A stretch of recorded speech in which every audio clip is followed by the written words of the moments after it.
Hello আপুরা, আসসালামু আলাইকুম। কেমন আছো?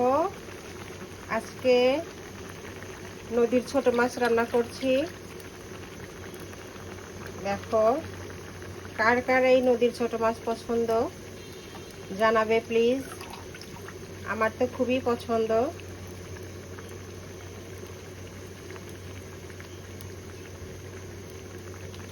এটা হচ্ছে নদীর পিয়ালি মাছ।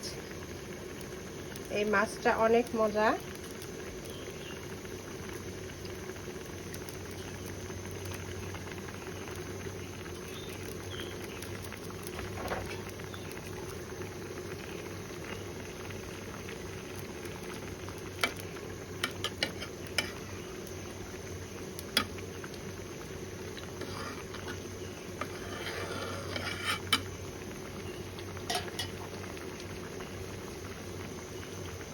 এভাবে পিয়ালি মাছ সবজি দিয়ে, বিভিন্ন সবজি দিয়ে রান্না করা যায়। আজকে আমি ধুন্দুল দিয়ে রান্না করছি।